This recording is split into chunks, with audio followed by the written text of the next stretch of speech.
Assalamualaikum, selamat pagi. Okey, ni rakaman untuk gold. Alhamdulillah, tahniah yang baik ataupun sell. Okey, kita tengok analisis semalam apa yang terjadi pada price gold berpandu pada open close. Thank you yang support kat membership, yang baru subscribe, thank you. Untuk minggu depan, untuk update zone ni saya akan update dekat membership yang RM20 tu. Siapa yang subscribe, siapa yang baru boleh join, boleh subscribe dekat channel ambil yang RM20 tu. Nanti saya akan update setiap 8 jam ataupun 4 jam berpandu pada zon-zon terkini lah. Maksudnya kalau price ambil zon ni, apa next plan kita target kat sini. Ni semalam punya structure lah. Semalam punya structure kita tak ada sell kat sini. Bukan tak boleh, bukan tak boleh, boleh. Cuma kita tunggu kat atas ni nak sell. Ni reason kita sell kita. Shadow, dia bagi shadow nampak 52. Price turun. Okey, apa next plan kita? Next plan kita ada buy kat sini. Reason kita buy berpandu pada H1 dan kita sell berpandu pada H4. Ni reason. So kalau breakout kita cut loss, breakdown kita cut loss. Kalau setup tu fail. Ingat, ini adalah analisis indicator saja menggunakan technical. Risk kita kena tanggung 100% berpandu pada low sekarang ya, yang ditetapkan. So apa next plan kita untuk pagi ni, kita tengok daily, weekly, daily, H4 dan H1. Apa H1 dan H4 nak bagi ke kita untuk lakukan dagangan. Okay, kita tengok di daily masih segi sideway. Dia cuba test ni.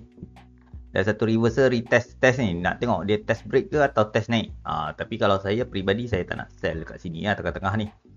Sell retestment ada semalam, tak dinafikan. Yang 52 ni kita ada masuk sell 52. Memang ada sell dan tengah running. Buy pun ada, sell pun ada sekarang ni. Market kat tengah-tengah ni.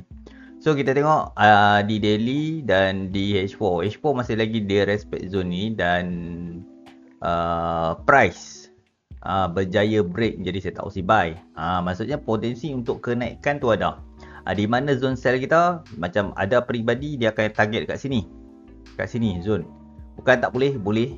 Tak dinafikan. Tapi saya tak selesa kat sini. Kalau saya nak sell pun saya tunggu kat atas. Nanti saya akan update dekat membership. Dekat mana zone yang probability mungkin price akan retest untuk kenaikkan balik. Reason simple sebabkan weekly dan monthly masih lagi buy. Dan H4 dah ada set opsi buy. Itu yang pertama. Okay. Dan kita tengok dekat H4 semalam berjaya break menjadi set opsi buy. Maksudnya tendensi untuk kenaikan tu ada. Kat mana? Subjektif. Tapi orang akan target dekat sini dulu. Sebab ni ada support yang pernah break. Sebelum tu resistance. So dia break, ini adalah resistance. Mungkin price boleh cucuk kat sini dulu. Untuk tendensi untuk pullback dia nak naik atas ni. Boleh curi kat sini, tak ada masalah. Untuk time frame H4. Okay. Di H1 ni kita tengok apa jadi pada H1. H1 ni kita dapat price cuba naik dan dia buat dia test dekat zone kita untuk lakukan dagangan sell. So dekat sini apa planning kita? Planning kita dekat sini dulu. Kita tengok price ni buat apa ni. Price ni kat sini dulu. Dekat area 1. Dia angka lah. Angka buy 116. So dekat sini apa yang terjadi? 1121 ataupun 116 dekat sini. Apa boleh ready untuk buy position. Untuk test ni kita tengok yang ni dia akan test ni. Kita target dia price akan test balik zone ni. Untuk dia breakout. Breakout mungkin kalau dia pullback, mungkin pullback. Kalau pullback kita boleh entry. Tak pullback dia pergi sini. Kita target di situ dulu.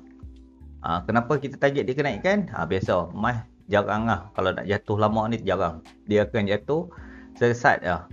Disebabkan fundamental tertentu lah. So kalau price naik terus, kita tengok dia pullback macam mana. Untuk mencari peluang kenaikan balik. Dan saya target sell saya dekat atas.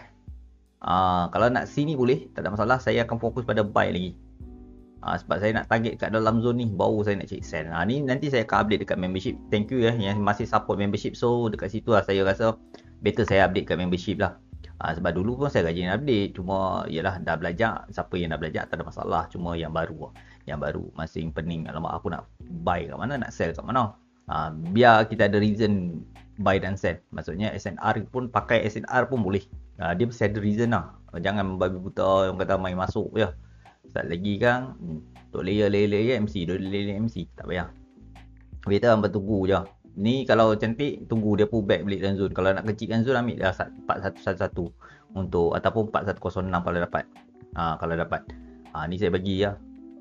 So kalau apa nak tunggu boleh. Nak trading malam tunggu je breakout dulu. Breakout tak payah fikir banyak fikir dekat zone atas ni pula nanti.